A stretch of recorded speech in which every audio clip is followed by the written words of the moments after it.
अभी page number 5 का। यह सुनकर राजा ने पेटी के पास लाने का आदेश दिया। फिर राजा ने अब वो पेटी को अपने पास लाने के लिए वो बोलते हैं वो सेवकों को। सेवकों ने तुरंत आदेश पूरा किया। फिर जो सेवक थे वो राजा के आदेश पूरा किए और उस पेटी को राजा के सामने लेके गए। राजा ने सेवकों से पेटी खोलने के लिए कहा। फिर राजा ने वो सेवकों को बोले कि पेटी को खोल के देखते हैं।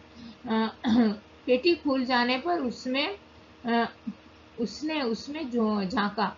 फिर वो राजा उसके अंदर देखने लगे। जब उसे उसमें कच्चा अनार दिखाई दिया तो उसके आश्चर्य की कोई सीमा नहीं रहा।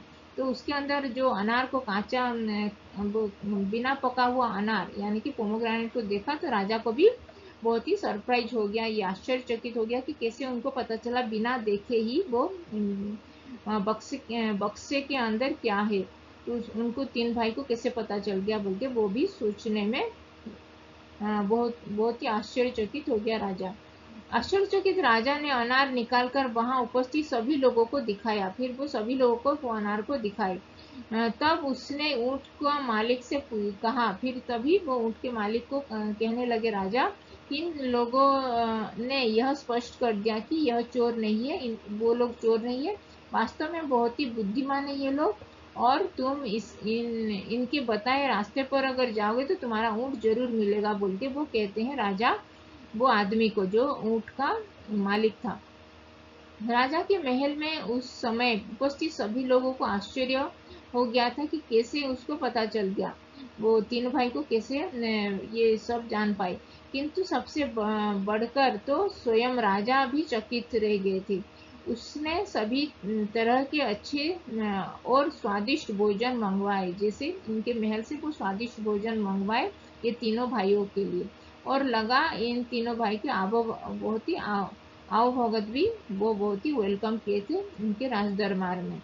तुम लोग वो बिल्कुल निर्दोष हो, जहाँ भी जाना चाहे जा सकते हो। तो अभी तुम निर्दोष हो, जहाँ पे भी जाना चाहते हो तो जा सकते हो बोल के वो राजा उनको बोले तीनों भाइयों को। किंतु जाने से पहले तुम मुझे सारी बात विस्तार से बता के जाना। तुम्हें वह कैसे पता चला कि उस व्यक्ति का ऊँट खो गया है, और तुमने कैसे ऊँट कैसा था बोल के तुमको कैसे पता चला बोल के वो राजा पूछते हैं 3 भाइयों को। सबसे बड़े भाई ने कहा, धूल पर उसके पैरों की चिन्हों से मुझे पता चला कि कोई बहुत बड़ा ऊँट वहां से गया है। फिर वो जो धूल था वहां पे जो डस्ट जो सैंड था उससे पता चला कि उसका जो फुटप्रिंट वहां पे था उससे पता चला कि बहुत बड़ा सा ऊँट यहाँ से गुजर के गया है। जब मैंने अपने पास से जाने वाले घुड़सवार को अपने चारों ओर नजर दौड़ाते देखा तो उसी समय मुझे पता चला कि वो उनको ढूंढ रहा है बोल के मुझे पता चला बोल के राजा को बड़े बड़े भाई ने कहता है। मेरे समझ में आ गया कि वह किसको खोज रहा है बोल के।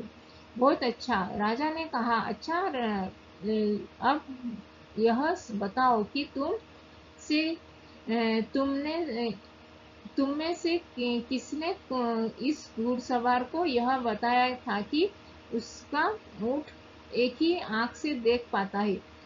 उसको तो सड़क पर चिन्ह नहीं उसको तो सड़क पर कोई भी चिन्ह नहीं रहा होगा बोल के वो कहता है। मैंने इस बात का अनुमान ऐसे लगाया कि सड़क के दाएं और सड़क के दाईं ओर की घास तो ऊँट ने चर चुकी थी। ऊँट ने ही खाया था दाईं की ओर का घास को। मगर बाएं की ओर की घास जैसे कि वैसे ही था। वहां पे कोई घास वहां पे कोई खाया नहीं था। मझले भाई ने उसको उत्तर दिया। बहुत उत्तम, राजा ने कहा। तुमने तो यह अनुमान किसने लगाया था कि उस पर बच्चे के साथ एक महिला सवार थी। कैसे पता चला तुमको कि ऊँट के ऊपर एक बच्चा भी और महिला भी बैठी थी बोल के। मैंने सबसे छोटे भाई ने उत्तर दिया। मैं ही वो छोटा भाई वो मैं ही बोला था बोल के वो कहता है। मैंने बच्चा की एक स्थान पर ऊँट की घुटने टेक कर बैठने की चिन्ह भी यहाँ पे वो सैंड में वहाँ पे जैसे नीचे ये वो जो फ्रंट लेग होता है ऊँट का वो ऐसे नीचे करके वो बैठा था जैसे उसका बेटा और उसका महिला को, तो वहाँ पे ही पता चला कि वहाँ पे वो जो बच्चा को वहाँ पे उसके ऊपर बैठाया था बोल के।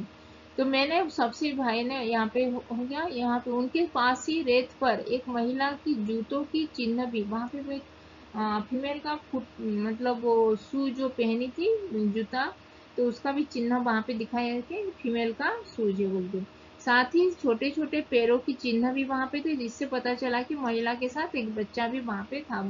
छोटा छोटा ये फुटप्रिंट, वो बच्चा का भी फुटप्रिंट वहाँ पे था, वो सैंड के ऊपर जो रेत के ऊपर, तो उससे पता चला कि वो महिला के साथ एक बच्चा भी था।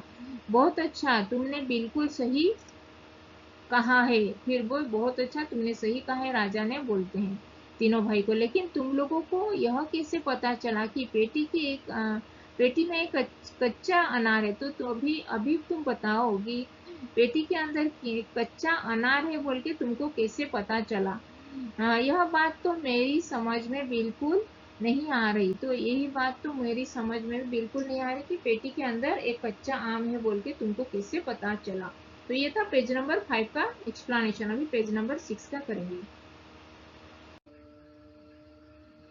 तो सबसे बड़े भाई ने कहा, जिस तरह दोनों व्यक्ति उसे उठाकर लाए थे उससे बिल्कुल स्पष्ट था कि वह थोड़ी भी भारी नहीं थी। जैसे जो दोनों व्यक्ति उसको उठा के लेके आए थे उससे पता चल रहा था कि वो बक्सा बहुत ही हल्का है, बहुत ही भारी नहीं है। जब वे पेटी को रख रहे थे तो मुझे उसके अंदर किसी छोटी सी गोल वस्तु के लुढ़कने की ध्वनि भी सुनाई देती है। जैसे उसके अंदर एक छोटा सा एक गोलाकार वस्तु का ऐसे इधर से उधर लुढ़कने का आवाज भी मुझे सुनाई दिया था, ध्वनि। मझला भाई बोलता है, मतलब मिडिल जो भाई बोलता है, मैंने ऐसे अनुमान लगाया कि क्योंकि पेटी उद्यान की ओर से लाई गई है। मुझे पता चला कि अनुमान लगाया कि पेटी उद्यान यानी कि जो पार्क गार्डन से लेके आए हैं, और उसमें कोई छोटी सी गोल वस्तु है। वह अवश्य अनार ही होगा, कारण कि आपके महल में आसपास अनार से बहुत बहुत से पेड़ लगे हुए हैं। तो मुझे पता चला कि आपके जो उद्यान में बहुत सारे अनार के ही पेड़ लगे हुए हैं, तो इससे पता चलता है कि आप वो पेटी के अंदर अनार ही होगा। बहुत अच्छा, राजा ने कहा। तो उसने सबसे छोटे भाई से पूछा। फिर राजा छोटे भाई से पूछता है कि तुमको कैसे पता चला कि वो कच्चा अनार है बोलते, लेकिन तुम्हें कैसे पता चला कि वो अनार कच्चा है? एक उद्यान में सभी अनार कच्चे हैं। इस समय तक उद्यान में सभी अनार कच्चे हैं। यही तो आप स्वयं ही देख सकते हैं। तो ये तो देख सकते हैं कि आपके उद्यान में सभी अनार कच्चे ही हैं। उसने उत्तर दिया और खुली हुई खिड़की की ओर संकेत दिया। फिर खुली हुई खिड़की, वहां पे जो विंडो था वो खुला हुआ था, तो उससे वो लोग देख पाए थे कि वो जो अनार उद्यान में जो अनार पेड़ लगा हुआ है वहां पे सभी अनार कच्चे हैं। कच्चा वाला अनार का पेड़ वहां पे था। राजा ने बाहर देखा तो पाया कि उद्यान में लगे अनार के सभी वृक्षों पर कच्चे अनार लटक रहे थे। फिर सभी अनार कच्चा ही लटक रहे थे। वो राजा ने भी वो खिड़की से देख पाया। राजा इन भाइयों की असाधारण पेनी दृष्टि और तीक्ष्ण बुद्धि से चकित रह गया। फिर वो राजा भी चकित रह गए कि इनका इतना दूरदृष्टि यानी कि पेनी दृष्टि बहुत ही सूक्ष्म दृष्टि है और तीक्ष्ण बुद्धि है, बहुत ही शार्प माइंड है बोल के वो उनको पता चल गया। धन संपत्ति या सांसारिक वस्तुओं की दृष्टि से तुम धनवान नहीं हो, लेकिन तुम्हारे पास बुद्धि का बहुत बड़ा कोष है।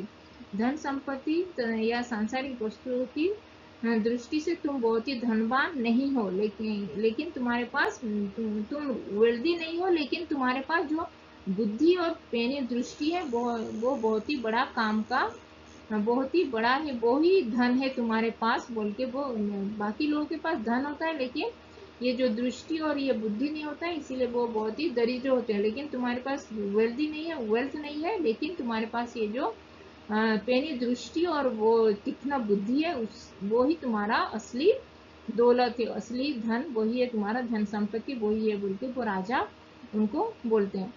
उसने प्रशंसा करते हुए कहा कि कहा और उन्हें अपने दरबार में रख लिया। फिर वो उन लोगों को, उन तीनों भाइयों को अपने दरबार में एक ये किसी पोस्ट में, किसी पोजीशन में उनको जब उनको मिल गया, वो पदोन्नति मतलब एक पदवी में उनको वहां पे रखा गया। वो अभी राज दरबार में काम करेंगे बोल के वो डिक्लेयर किए थे राजा जी। तो ये था ये था बुद्धिमान, तीन बुद्धिमान का स्टोरी। तो ये था पेज नंबर 6 पेज नंबर 6। तो धन्यवाद, थैंक यू।